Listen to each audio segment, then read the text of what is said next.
कहानी है एक साधारण से गांव के रहने वाले व्यक्ति मोहनलाल की। मोहनलाल बहुत गरीब थे। उनके पास न धन था, न बड़ा घर, न कोई संपत्ति, पर उनके पास जो सबसे बड़ा खजाना था वो थी भगवान के प्रति अटूट भक्ति और सच्चा विश्वास। मोहनलाल रोज सुबह सूरज उगने से पहले उठ जाते थे। नहा धोकर अपने छोटे से घर के कोने में बने मंदिर में बैठ जाते और भगवान का नाम जपते। उनके घर में एक छोटी सी लड्डू गोपाल की मूर्ति थी जिसे वे अपने बेटे की तरह मानते थे। वे रोज सुबह लड्डू गोपाल को स्नान कराते, साफ कपड़े पहनाते और बड़े प्रेम से भोग लगाते थे। गांव के लोग उनकी गरीबी का मजाक उड़ाते थे। कहते थे, इतनी भक्ति करके क्या मिलेगा, 2 वक्त की रोटी तो मिलती नहीं।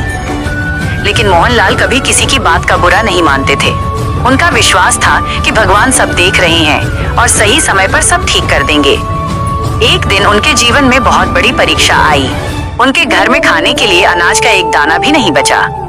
पत्नी चिंतित होकर बोली, आज घर में कुछ भी नहीं है, बच्चों को क्या खिलाएंगे? मोहनलाल मुस्कुराए और बोले, चिंता मत करो, हमारे लड्डू गोपाल सब संभाल लेंगे।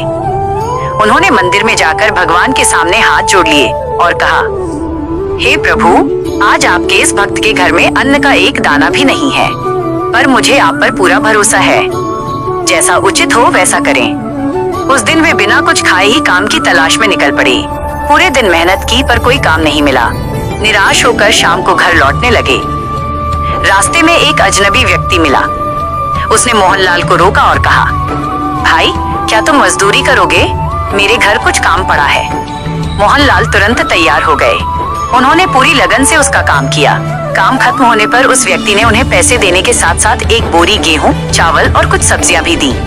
मोहनलाल की आंखों में आंसू आ गए। उन्होंने मन ही मन कहा, ये सब मेरे लड्डू गोपाल की कृपा है। घर पहुंचकर उन्होंने सारी बात पत्नी को बताई। पत्नी की आंखें भी नम हो गईं। उस रात घर में कई दिनों बाद चूल्हा जला।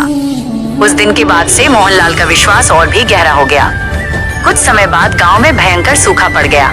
खेत सूख गए, फसलें नष्ट हो गईं, लोग परेशान होने लगे। लेकिन मोहनलाल रोज की तरह भगवान की पूजा करते रहे। एक दिन गांव में एक बड़ा सेठ आया। वह एक सच्चे और ईमानदार व्यक्ति की तलाश में था जिसे वो अपने व्यापार का सारा काम सौंप सके।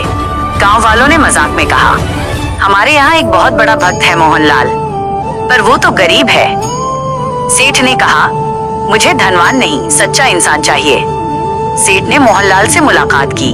उनकी सादगी, ईमानदारी और भगवान के प्रति प्रेम देखकर वो बहुत प्रभावित हुआ। उसने मोहनलाल को अपने व्यापार का सारा हिसाब किताब संभालने की जिम्मेदारी दे दी।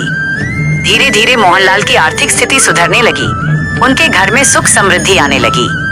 पर एक बात कभी नहीं बदली, उनकी भक्ति। अब भी वे रोज पहले की तरह ही लड्डू गोपाल की सेवा करते थे।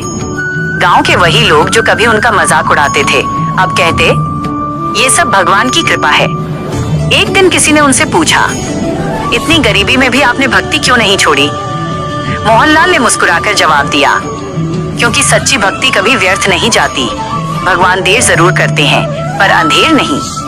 जीवन के अंतिम समय तक वे भगवान के सच्चे भक्त बने रहे। उनका जीवन इस बात का प्रमाण बन गया कि जहाँ सच्चा विश्वास होता है वहाँ स्वयं भगवान का वास होता है। सच्ची भक्ति में बहुत शक्ति होती है। भगवान हमेशा अपने भक्तों की परीक्षा लेते हैं, पर साथ कभी नहीं छोड़ते। धैर्य और विश्वास से हर कठिनाई पार हो जाती है। और सच्ची कहानी जानने के लिए हमारे चैनल को सब्सक्राइब करें। धन्यवाद।